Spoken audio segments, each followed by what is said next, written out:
Hello everyone, उम्मीद करता हूँ आप सबकी तैयारी अच्छी चल रही है। और कल जो एक सोशल मीडिया पे गलत न्यूज़ फैली थी उसके लिए मैं आपको बता दूं कि जब भी आपको किसी भी न्यूज़ पे कोई डाउट हो और आपको उसका सोर्स वेरीफाई करना हो तो एक सिंपल तरीके से आप वेरीफाई कर सकते हैं। से फॉर एग्जांपल वो न्यूज़ आपकी गेट से रिलेटेड है तो आप गेट की जो ऑफिशियल वेबसाइट है, जो भी आईआईटी गेट कंडक्ट करवा रही है उसकी वेबसाइट पे जाकर विजिट करेंगे, आपको कोई नोटिफिकेशन मिलेगा तो ही वो ट्रुथ है, एल्स वो फेक है, एडिटेड न्यूज़ है। देन जो आपको यूपीएससी से रिलेटेड न्यूज़ मिलेगी वो आपको यूपीएससी की वेबसाइट पे मिलेगी। ठीक है, एग्जाम कंडक्टिंग अथॉरिटी यूपीएससी है तो जो भी चेंजेस होंगे, कुछ भी चेंज अगर आएगा ऑफिशियली आएगा तो वो पहले यूपीएससी के वेबसाइट पे आएगा। ठीक है, यूपीएससी की वेबसाइट पर जब आप विजिट करेंगे तो व्हाट्स न्यू करके एक कॉलम आता है, उसमें रीड मोर करेंगे तो टोटल जो उनके नोटिफिकेशन रिसेंट के हैं वो सारे आ जाएंगे। ठीक है, तो किसी भी डाउट में नहीं रहना है। आप सोशल मीडिया पे हैं और वहाँ पे आप गलत कुछ भी नहीं पढ़ेंगे, आप कुछ भी पढ़ते हैं तो उसके ऑथेंटिसिटी के लिए आप वेरीफाई करेंगे। ठीक है, और हाँ, ऐसा कोई सीक्रेट कोई तरीका नहीं होता है कि आप पता लगा पाएँ यूपीएससी से कोई कि इस टाइप से आगे फर्दर प्रोसेस होने वाला है या इस टाइप से चेंजेस आए हैं। जो भी मेजर गवर्नमेंट डिसीजंस लेता है, गवर्नमेंट डिसीजन लेने के बाद गवर्नमेंट बाउंड होता है कि वो प्रेस रिलीज के थ्रू आपको बताए। ठीक है, और जब भी कोई प्रेस रिलीज आएगा तो सबसे पहले न्यूज़ में आएगा। ठीक है, तो चलिए आज का टॉपिक जो हमारा रहेगा वो गेट के अराउंड ही रहेगा। जिन लोगों ने गेट में अच्छी रैंक ली है उनको बहुत बहुत बधाइयाँ।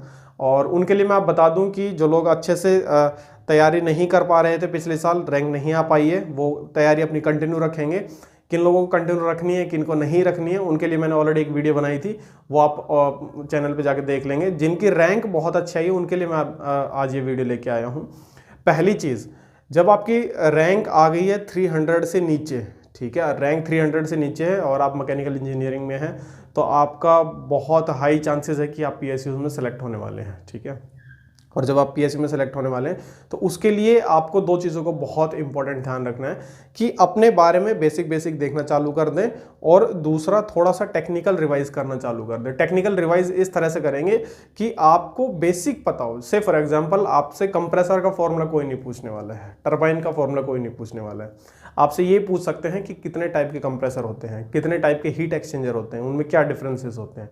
इस टाइप के थ्योरेटिकल क्वेश्चंस आपसे पूछे जा सकते हैं। ठीक है, और जो बच्चे अबाउ 300 ऑलरेडी मैं आपको बता चुका हूँ, आपको दोबारा तैयारी करनी ही पड़ेगी क्योंकि चांसेस कम है सिलेक्शन के पीएसयूज में। जिनका 300 से 500 के बीच में है उनका थोड़ा 50-50 है कि हो भी सकता है, नहीं भी हो सकता है, इस टाइप का है, तो उनका थोड़ा सा लक पे है। पहली चीज़ तो आप ऑलरेडी तैयार करेंगे अपना टेक्निकल पोर्शन और थोड़ा सा आप अपने बारे में देखना स्टार्ट कर देंगे। फॉर एग्जाम्पल कि आप कहाँ से हैं, आपका कॉलेज क्या है, कॉलेज से रिलेटेड कुछ क्वेश्चंस जो आपके बन सकते हैं, और आपका जो प्रैक्टिकल वर्क जो आपने किया है, practical work in the sense कि अगर आप फ्रेशर हैं तो आपने कॉलेज में प्रोजेक्ट किया होगा या इंडस्ट्रियल ट्रेनिंग करी होगी। ठीक है, दोनों ही प्रैक्टिकल वर्क के बीच में आते हैं तो दोनों ही आप बहुत अच्छे से तैयार करेंगे। उसमें ऑब्जेक्टिव क्या था, क्या इनोवेटिव चीज़ें थी, आपने क्या सीखा, आपका रोल क्या था पूरी टीम में, वो आपको 100% क्लियर होना चाहिए। ठीक है, नेक्स्ट, आप इंटरव्यू की तैयारी करना स्टार्ट कर दें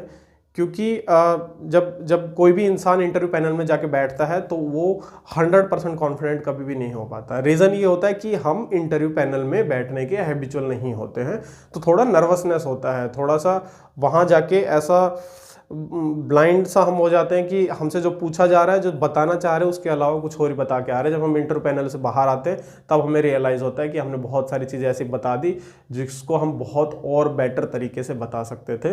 तो ये चीज़ आपकी नर्वस फील ना हो और जो एक्चुअल में आप आंसर देना चाह रहे हैं वो दे पाएँ, इसके लिए आपको इंटरव्यूज़ की प्रैक्टिस करनी पड़ेगी। ठीक है, तो आप 4 से 5 मॉक इंटरव्यूज़ की प्रैक्टिस अपना शेड्यूल करवा लें किसी भी कोचिंग इंस्टीट्यूट में। ठीक है, एक कोचिंग इंस्टीट्यूट में अगर 4-5 नहीं मिल रहे तो आप 2 कोचिंग इंस्टीट्यूट के या 3 कोचिंग इंस्टीट्यूट के इंटरव्यूज़ शेड्यूल करवा लें। ठीक है, ग्रुप डिस्कशन की प्रैक्टिस अच्छे से कर ले क्योंकि कुछ पीएसयूज़ आपकी ग्रुप डिस्कशंस के थ्रू ही आपको नेक्स्ट राउंड में लेके जाती हैं। ठीक है, तो जिनकी रैंक 300 से नीचे आई है उनको बहुत अच्छे से ध्यान देना है कि आप टेक्निकल थोड़ा सा अपना रिवाइज कर लें, जो बेसिक है और थ्योरेटिकल है वो रिवाइज करना है। सेकंड, आप मॉक इंटरव्यूज अपने शेड्यूल करवा लें। ठीक है, जिन लोगों की रैंक 300 से 500 के बीच में है उनके लिए थोड़ा सा 50-50 है, सिलेक्शन हो भी सकता है, नहीं भी हो सकता है। तो आप थोड़ा सा इंटरव्यू पर्सपेक्टिव पे ज़्यादा ध्यान देंगे, और अगर नहीं भी होता है तो नेक्स्ट ईयर आपका डेफिनेटली होने ही वाला है, टॉप रैंकिंग में आप आने वाले हैं। तो आप हिम्मत ना हारें, बस एक साल और अच्छे से तैयारी में की डायरेक्शन में अपना एफर्ट लगाएं, ठीक है। चलिए, इसके अलावा आपका कोई डाउट है, कोई क्वेरी है तो आप कमेंट में लिख सकते हैं। जो लोग इंटरव्यू के लिए जा रहे हैं उनको स्पेसिफिकली अपने लिए कुछ पूछना है तो उनके लिए नंबर अवेलेबल मेरा है 8708267048। आप सिर्फ वही बच्चे कॉल करेंगे जिनको इंटरव्यू से रिलेटेड बहुत ज़्यादा गाइडेंस की ज़रूरत है, या फिर जिसको गेट से रिलेटेड बहुत ज़्यादा टफ इश्यूज आ रहे हैं और मेरे से बात किए बिना सॉर्ट आउट ही नहीं होंगे। तो इस टाइप से आप कॉल करेंगे तो मैं प्रायोरिटाइज कर पाऊंगा कि कुछ जो नीडी स्टूडेंट उनको पहले ले लो, क्योंकि बहुत ज़्यादा स्टूडेंट होते हैं जो कॉल मिला देते फिर कहते सर मुझे बता दो कि 2023 की तैयारी कैसे करनी है। तो इस टाइप से जनरल आप क्वेश्चन आप पूछेंगे तो उसमें बहुत सारी चीज़ें आती है। 2023 की तैयारी कैसे करनी है वो मैं 1-1.5 घंटा बताऊंगा, तब जाके पता चलेगा कि हाँ इस टाइप से करनी है, क्योंकि हर छोटी छोटी चीज़ को अच्छे से देखना होता है, जो कि हम चैनल पे ऑलरेडी डिस्कस कर चुके हैं, आगे भी हम डिस्कस करते रहेंगे। बट अब जनरलाइज क्वेश्चन ना पूछा, आप बहुत स्पेसिफिक अपने से रिलेटेड क्वेश्चन पूछेंगे कि मैंने इतना किया है, ये सब्जेक्ट मेरा पेंडिंग है, ये मेरे से नहीं हो रहा है, ये कैसे करना है, ये सब्जेक्ट का पार्ट मेरे को यहाँ से समझ नहीं आता है तो मेरे को कहाँ से करना है, ये क्वेश्चन के सोर्स मैंने लगा लिए, रेस्ट क्वेश्चन के सोर्स में कहाँ से लगाऊं, टेस्ट सीरीज मैंने ये ली है या ये नहीं ली है या मैं ये लेने वाला हूँ। तो इस टाइप से स्पेसिफिक क्वेश्चन आप पूछेंगे, ठीक है। जनरलाइज क्वेश्चन नहीं पूछेंगे, उसका आंसर देना डिफिकल्ट हो जाता है क्योंकि टाइम की शॉर्टेज होती है और वो आंसर बहुत ही बड़ा होता है, ठीक है।